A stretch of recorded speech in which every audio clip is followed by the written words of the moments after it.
Bienvenidos una vez más a su programa Respuestas Evangélicas. Dios les bendiga. Bienvenidos una vez más a su programa Respuestas Evangélicas. ¿Pueden ostentar los católicos el título de cristianos? La Escritura nos dice lo siguiente. Dijo entonces Jesús a los judíos que habían creído en él: si vosotros permaneciereis en mi palabra, seréis verdaderamente mis discípulos. Cristo nos dice que no es suficiente con creer en él, sino que es necesario permanecer en su palabra. Este es el Espíritu Santo hablándonos directamente a nosotros en Juan 8:31. Pues Juan 8:31 es palabra inspirada por Dios. Y el Espíritu Santo nos dice que para ser discípulos de Cristo es necesario que permanezcamos en su palabra. A veces se esgrime la pregunta: ¿cuál es el nombre de tu iglesia? Yo suelo responder que no se trata de mi iglesia o de tu iglesia. La iglesia es de Cristo, pues fue Él el que compró la iglesia con su sangre. Si bien es cierto, Cristo no le puso un nombre a su iglesia, pero Cristo sí le puso un nombre a los miembros de esa iglesia, refiriéndose a ellos como discípulos. Y para ser discípulo de Cristo, no basta solo con creer, como lo dice Juan 8:31. Ahí podemos ver cómo Cristo se dirige a aquellas personas que habían creído en Él y les dice que para ser verdaderamente sus discípulos hay que permanecer en su palabra. Sin embargo, la Iglesia Católica afirma ser la iglesia que Cristo fundó, pero enseña doctrinas que Cristo nunca enseñó. Esa iglesia no ha permanecido en la palabra de Jesús y sus apóstoles, sino que ha agregado muchísimas doctrinas que ni Jesús ni sus discípulos enseñaron a la verdadera iglesia de Cristo. Para pertenecer a la iglesia de Cristo es necesario creer y permanecer en su palabra. La antigüedad nunca fue requisito para ser parte de la iglesia de Cristo. Pablo no tenía la antigüedad de Juan, pero fue tan apóstol como los demás apóstoles. La parábola de los jornaleros, descrita en Mateo 20, nos muestra que no importa en qué momento te unas a trabajar para el Señor, tendrás de cualquier manera la misma labor y el mismo pago. La característica de los verdaderos discípulos radica en permanecer en la palabra, mientras que la característica de los falsos maestros radica en enseñar doctrinas que Cristo nunca enseñó. Vamos a leer la Escritura. ¿A quiénes se les llama cristianos? Y lo haremos en base a lo que dice la palabra de Dios en Hechos 11:26.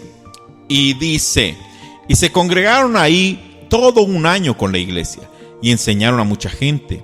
Y a los discípulos se les llamó cristianos por primera vez en Antioquía. Los únicos que son dignos de ser llamados cristianos son aquellos que son discípulos de Cristo. Para ser discípulo de Cristo hay que permanecer en la palabra de Dios.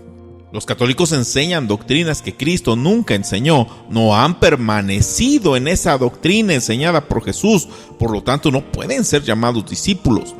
En 2 de Pedro 2:1 nosotros vemos que dice: pero se levantaron falsos profetas entre el pueblo, así como habrá también falsos maestros entre vosotros, los cuales encubiertamente introducirán herejías destructoras.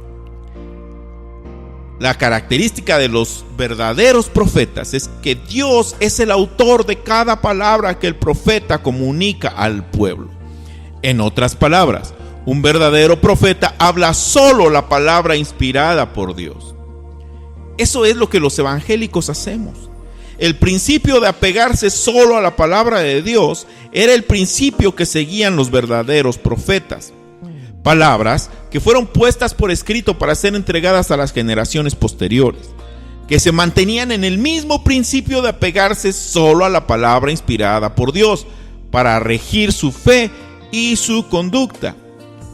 Por otro lado, los falsos profetas tienen la marca distintiva de ofrecer doctrinas que el Espíritu Santo no inspiró. Ofrecen como doctrinas mandamientos de hombres y no de Dios. La Iglesia Católica enseña a sus fieles doctrinas que no son palabra inspirada por Dios. Muchas de sus doctrinas no cuentan con respaldo en la infalible palabra de Dios. Por tal motivo, su recurso desesperado es atacar la suficiencia de la palabra de Dios, con la finalidad de justificar tantas doctrinas que carecen de sustento bíblico. El apegarse a la palabra inspirada por Dios es garantía de mantenerse en la verdad. Lamentablemente, los maestros del error son hábiles al momento de defender con mentira lo que para ellos es su verdad. Vemos a los apologetas católicos ofreciendo el evangelio de la falacia, que es aceptado entre gritos y aplausos por aquellos que se deleitan en creer cualquier doctrina sin sustento en la palabra de Dios, pero que de manera autómata rechazarán cualquier versículo de la palabra de Dios que esté en controversia con su doctrina. Si permanecemos en la palabra de Dios, entonces no hay manera de que se introduzcan tales herejías destructoras mencionadas en 2 de Pedro 2:1. El problema radica cuando, alegando que no todo está en la Biblia, se introducen doctrinas que Cristo nunca enseñó. Es ahí donde se abre la puerta a las herejías destructoras que han sido introducidas encubiertamente a lo largo de los siglos. Ahí radicaba el miedo de la iglesia romana de que el pueblo tuviera acceso a la palabra de Dios, pues entonces el pueblo podría notar la gran cantidad de doctrinas católicas que nunca fueron enseñadas ni por Jesús ni por sus apóstoles. Pero ahora que la palabra de Dios está al alcance de las personas, la Iglesia Católica ha desarrollado una defensa de su fe poniendo una nueva venda en los ojos de sus fieles. Una venda fabricada con falacias, eisegesis, interpretaciones alegóricas y silogismos falsos. Gálatas 1 del 6 al 8 dice: me maravillo de que tan pronto hayáis abandonado al que os llamó por la gracia de Cristo para seguir un evangelio diferente, que en realidad no es otro evangelio, solo que hay algunos que os perturban y quieren pervertir el evangelio de Cristo. Pero si aún nosotros o un ángel del cielo os anunciara otro evangelio contrario al que os hemos anunciado, sea anatema. Por siglos, los habitantes de América Latina han cargado el yugo de un evangelio diferente al que predicaron Jesús y sus apóstoles. Como lo hemos dicho, la Iglesia Católica afirma ser la iglesia que Cristo fundó, pero enseña doctrinas que Cristo nunca enseñó. Diferentes doctrinas es igual a diferentes iglesias. Al no poder permanecer en la palabra de Dios, dicha iglesia no puede considerarse que son discípulos de Cristo. Y si no son discípulos de Cristo, no se pueden llamar cristianos. 2 de Timoteo 4:3 dice: porque vendrá tiempo cuando no soportarán la sana doctrina, sino que teniendo comezón de oídos, acumularán para sí maestros conforme a sus propios deseos. Y esto fue precisamente lo que hizo la Iglesia Católica. La historia nos cuenta que Teodosio el Grande impone su propia versión de cristianismo romanizado a través del Edicto de Tesalónica en el año 380 después de Cristo, poniendo el nombre de cristianos católicos a aquellos que se sometan a la iglesia oficial romana y declarando la persecución y exterminio de aquellos cristianos que no se sujeten a dicha iglesia. Los romanos eran conocidos por inclinarse ante imágenes religiosas de veneración y al no estar dispuestos a dejar esa costumbre, buscan maestros conforme a sus propios deseos, tal y como lo dice 2 de Timoteo 4:3, que incluyan las imágenes religiosas de veneración ahora como parte del cristianismo. En la actualidad, vemos a grandes masas de católicos con un concepto pagano de las imágenes, tal y como lo reconoció el mismo sacerdote católico Flaviano Amatuli. Y este número de católicos con un concepto pagano de las imágenes se incrementa de manera exponencial conforme nos vamos hacia el pasado. La idolatría es un pozo en el que han caído muchos a lo largo de los siglos. Y esto lo saben los líderes católicos, pero no están dispuestos a tapar dicho pozo, aunque miles sigan cayendo en él, aunque la palabra de Dios no enseñe por ningún lado que Jesús o sus apóstoles necesitaron de imágenes religiosas de veneración para enseñar al pueblo, aunque por ningún lado vemos a un siervo de Dios del Génesis al Apocalipsis que se haya inclinado ante una imagen religiosa de veneración que representara a Dios o a sus santos siervos. 1 Timoteo 6 del 3 al 4 dice: si alguno enseña otra cosa y no se conforma a las sanas palabras de nuestro Señor Jesucristo y a la doctrina que es conforme a la piedad, está envanecido, nada sabe. Dios quería que su iglesia se conformara con las sanas palabras de nuestro Señor Jesucristo, pero estas sanas palabras no son suficientes para la legión de ignorantes que dedican sus esfuerzos a atacar a la suficiencia de la palabra de Dios. Efesios 4:14 dice: para que ya no seamos niños sacudidos por las olas y llevados de aquí para allá por todo viento de doctrina, por la astucia de los hombres, por las artimañas engañosas del error. Un niño fluctuante es aquel que no tiene la madurez ni la sabiduría para reconocer lo verdadero de lo falso. Tan sencillo es el entender que quien nos habla con la palabra de Dios nos está hablando con la verdad, siempre y cuando a esta palabra no se le añadan cosas que Dios nunca ha enseñado a la iglesia.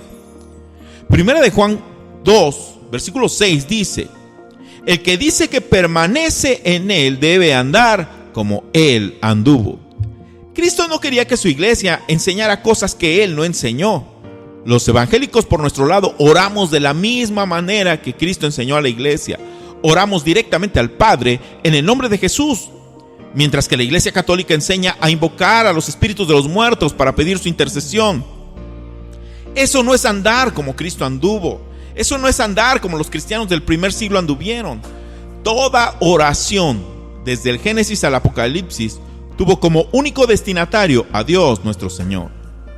La verdadera iglesia de Cristo fue denominada de muchas maneras, recibió muchísimos nombres.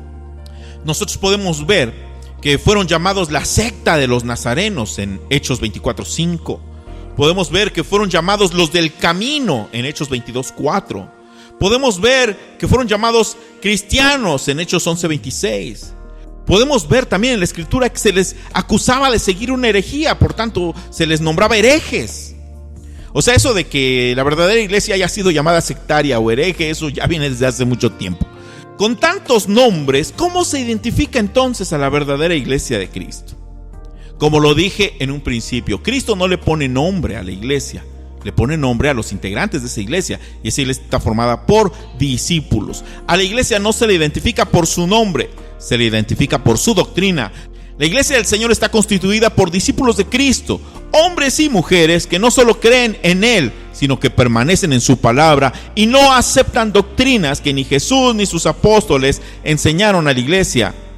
Hombres y mujeres que, al igual que los cristianos en Berea, reciben la palabra con toda solicitud, pero antes de aceptar cualquier doctrina, escudriñan la escritura para ver si esa doctrina es verdadera o falsa, tal y como nos lo enseña el apóstol Pablo en Hechos 17 del 10 al 11.